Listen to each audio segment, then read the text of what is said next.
अगर आप ये वीडियो देख रहे हो तो आई होप आपने इसका पहला पार्ट देख लिया है, और अगर नहीं तो इसका लिंक मैंने आई बटन, डिस्क्रिप्शन और पिन कमेंट में मेंशन किया है, जिसे देखना ना भूलिएगा, वरना ये वीडियो आपके पल्ले नहीं पड़ेगी। अब अंडरवर्ल्ड की इस सीक्वल अंडरवर्ल्ड एवोल्यूशन की शुरुआत में हमें बताया जाता है कि वैम्पायर और लिंकन्स यानी कि भेड़ियों के बीच लड़ाई की शुरुआत दो भाइयों से शुरू हुई थी, जो दोनों भाई जुड़वा थे और अलेक्जेंडर कॉर्निवस की संतान थे, जिनमें एक भाई का नाम मार्कस था, जिसे एक चमगादड़ ने काटा था, जिसकी वजह से वो एक वैम्पायर बन गया, और विलियम, जिसे एक भेड़िए ने काटा था, वो पहला और सबसे शक्तिशाली भेड़िया बन गया। जिसके बाद हमें 1202 का एक समय दिखाया जाता है, जहाँ पर हम देखते हैं कि विलियम ने हर तरफ तबाही मचा रखी है, जो देखकर विक्टर कहता है कि एक बार फिर हम तबाही के बाद पहुँचे।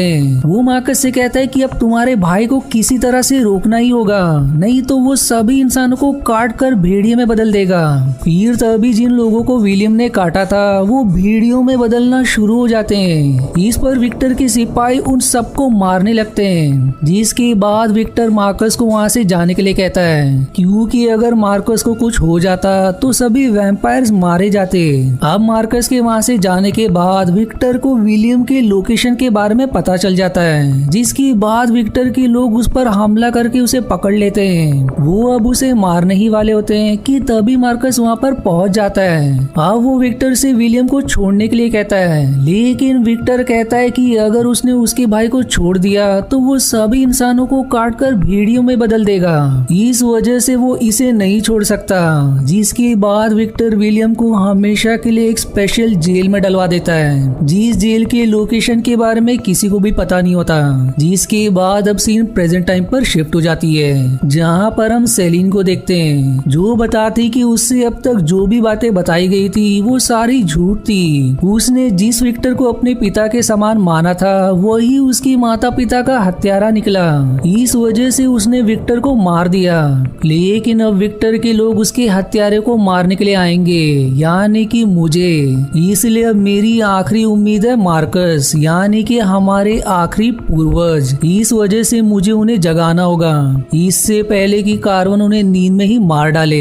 अब इसके बाद सेलिन माइकल को लेकर एक सेफ हाउस में जाती है, जहाँ पर सेलिन उसे पीने के लिए खून देती है और समझाती कि अब तुम इंसानों का खाना नहीं खा सकते, इसलिए अब तुम्हें इसकी जरूरत पड़ेगी। और फिर उससे वहीं पर रुककर खुद मार्कस को जगाने के लिए वहाँ से निकल जाती है। दूसरी तरफ कार्वन मार्कस को नींद में मारने के लिए जाता है, लेकिन मार्कस वहाँ पर नहीं होता, क्योंकि वो पहले ही जग गया होता है। दरअसल हमने मूवी के पहले पार्ट में देखा था कि एक लिंकन का ब्लड मार्कस के मुंह में चला गया था, इस वजह से वो जग गया था।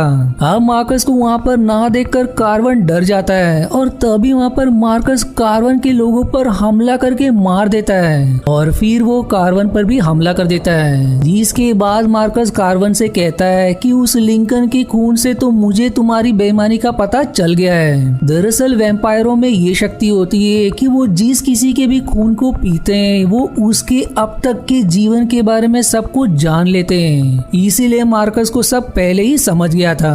अब इसके बाद वो कार्वन के भी खून को पीने लगता है, जिससे उसे ये पता चल जाता है कि सेलिन ने विक्टर को मार दिया है। इसके अलावा उसे माइकल के बारे में भी पता चल जाता है, साथ ही उसे विक्टर की भी कई सारी सच्चाई का पता चल जाता है। जिसके बाद वो सेलिन और माइकल को ढूंढने के लिए एक कंप्यूटर रूम में जाता है, जहाँ से उसे पता चल जाता है कि वो लोग किस सेफ हाउस में रुके हुए हैं। इसके बाद हमें एक बंदरगाह का सीन दिखाया जाता है, जहाँ पर हम लॉरेंस मकारो नाम के एक आदमी को देखते हैं, जिसके आदमी उसे बताते हैं कि अमीलिया को मार दिया गया है, जिसमें कैरवेन भी शामिल था। इसके अलावा विक्टर को भी मार दिया गया है, और हम लोगों ने वहाँ से सारे सबूत को मिटा दिया ताकि इंसानों को उनके होने का सबूत ना मिले।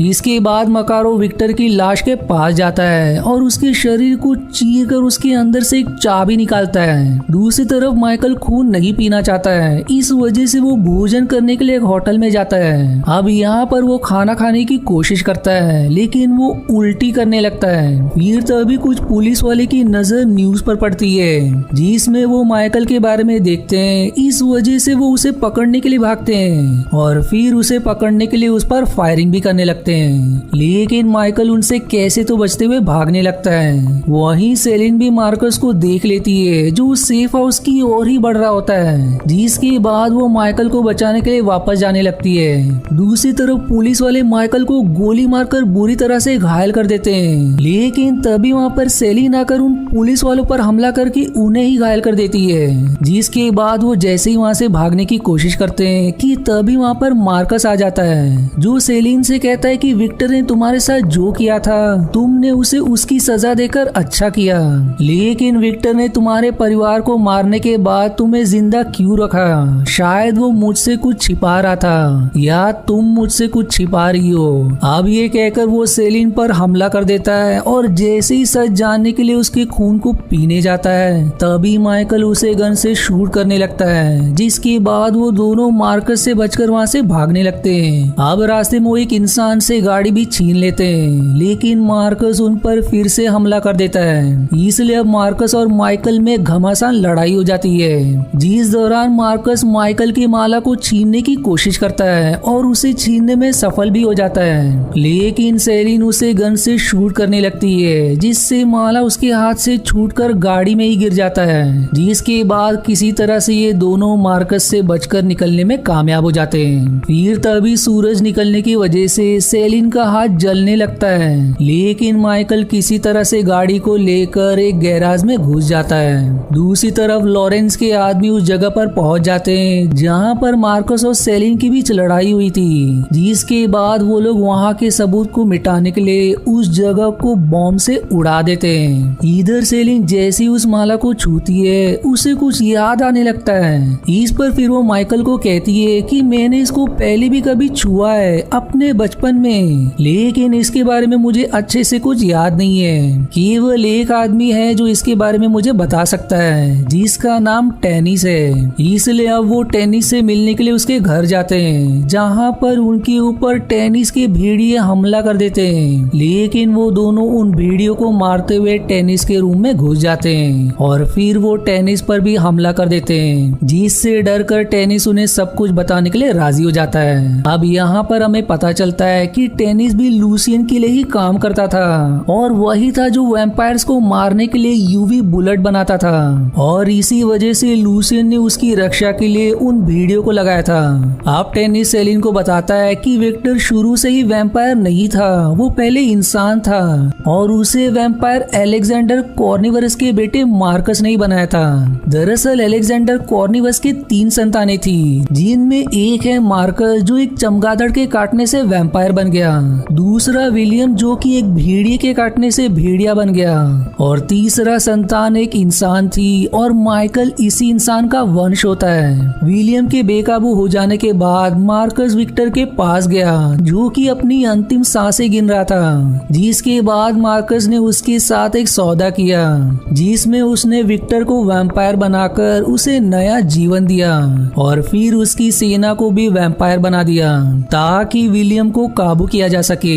जिसके बाद उन्होंने विलियम को काबू में कर लिया और फिर उसे एक ऐसी जेल में भेज दिया जिसके बारे में किसी को पता नहीं है। अब यहाँ पर सेलिन को ये भी पता चलता है कि उसके पिताजी ने ही विलियम के लिए कैद खाने का निर्माण किया था और फिर उस जेल को खोलने के लिए एक चाबी भी बनाया और फिर उस चाबी को 2 टुकड़ों में बांट दिया, जिसमें से एक हिस्सा ये सोनिया की माला है और दूसरा हिस्सा विक्टर अपने शरीर के अंदर ही रखता था। फिर कैद खाने के निर्माण के बाद विक्टर ने सेलिन की परिवार को मार डाला ताकि किसी को भी उसकी लोकेशन के बारे में पता ना चले और ना ही उसे खोलने के तरीके के बारे में, और अब केवल सेलिन ही है जो उस कैद खाने की जगह के बारे में जानती है, जिसका रहस्य दरअसल उसके खून में। और अब मार्कस अपने भाई विलियम को आजाद करना चाहता है, इसी वजह से वो इस माला को पाना चाहता है, जिसके बाद वो सेलिन के खून से उस जगह के बारे में भी पता कर लेगा।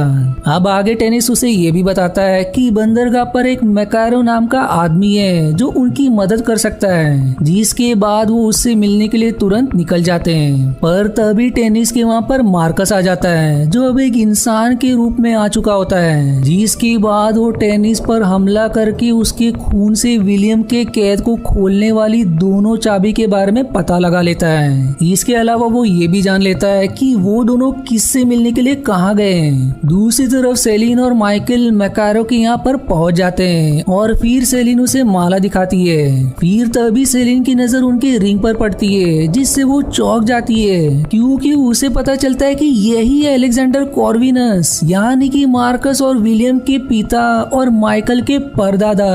अब ये जानने के बाद सेलिन उनसे गुस्सा होते हुए कहती है कि आप इतने सालों तक छिपे रहे, आप चाहते तो अपने बेटों की तबाही को रोक सकते थे, लेकिन आपने ऐसा नहीं किया। इस पर बचाव में अलेक्जेंडर कॉर्निवस कहते हैं कि भले ही मेरे बेटे कितने भी बुरे क्यों ना हो, लेकिन कोई भी बाप अपने बेटे को नहीं मार सकता। और फिर तभी वहाँ पर मार्कस हमला कर देता है और माइकल को बुरी तरह से घायल कर देता है, जिसके बाद वो माइकल को एक लोहे के रॉड में घुसा देता है और उसका माला ले लेता है। इसलिए अब सेलिन माइकल को बचाने के लिए वहाँ पर पहुंच जाती है और मार्कस को शूट करने लगती है, लेकिन मार्कस सेलिन को भी घायल करके उसके खून से विलियम की जेल के लोकेशन के बारे में जान जाता है। पर तभी सेलिन उस पर फिर से हमला कर देती है, जिसके बाद मार्कस वहाँ से चुपचाप चला जाता है। अब सेलिन माइकल के पास आती है और उसे अपना खून देती है, लेकिन वो बुरी तरह से घायल होने के कारण नहीं उठ पाता।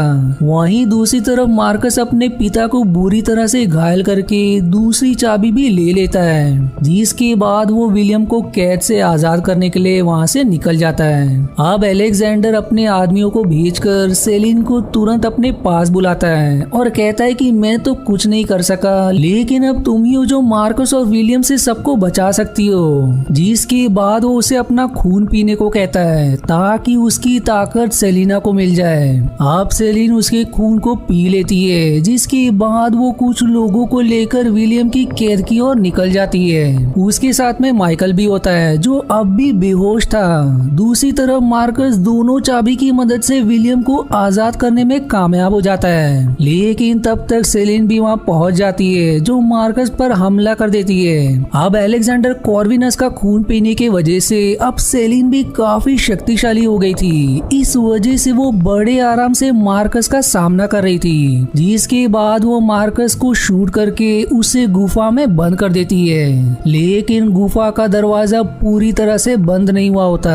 अब इसके बाद सेलिन विलियम को मारने के लिए जाती है और यहाँ पर हम देखते हैं कि विलियम ने काफी सोल्जर्स को काट लिया था, जिसके बाद सेलिन विलियम के ऊपर बॉम्ब फेंकती है, जो दुर्भाग्य से विलियम को ना लगकर गुफा की छत पर लग जाती है, जिससे गुफा की छत में बड़ा सा होल हो जाता है। अब जिन सोल्जर को विलियम ने काटा था वो भेड़िए में बदलने लगते हैं। इस वजह से सेलिन उन सबको मारने लगती है, लेकिन अंत में ढेर सारे भेड़िए सेलिन को घेर लेते हैं और वो जैसे ही उस पर हमला करने बढ़ते हैं तभी वहाँ पर माइकल आ जाता है और फिर वो उन भेड़ियों पर हमला करके उन्हें मारने लगता है। दूसरी तरफ मार्कस गुफा का दरवाजा खोलने में कामयाब हो जाता है, जिसके बाद अब वो सेलिन पर हमला कर देता है। अब एक तरफ माइकल विलियम से लड़ रहा होता है तो दूसरी तरफ सेलिन मार्कस से लड़ रही होती है, जिस दौरान चारों में काफी खतरनाक और भयानक लड़ाई होती है। और लड़ाई के दौरान आखिर में शक्तिशाली माइकल विलियम के सिर के 2 टुकड़े कर देता है, जो देखकर मार्कस बहुत गुस्सा हो जाता है और फिर वो अपने पंख को सेलिन के शरीर में घुसा देता है, लेकिन सेलिन उसके पंख को तोड़कर उसके ही सिर में घुसा देती है और फिर वो मार्कस को हेलीकॉप्टर के पंखे पर फेंक देती है, जिससे उसके शरीर के चिथड़े उड़ जाते हैं और इस तरह से दोनों भाइयों की मौत हो जाती है। पर तभी वहाँ पर गुफा के होल के रास्ते से सूरज की किरणें सेलिन पर पड़ती है, लेकिन इस बार उसे कुछ नहीं होता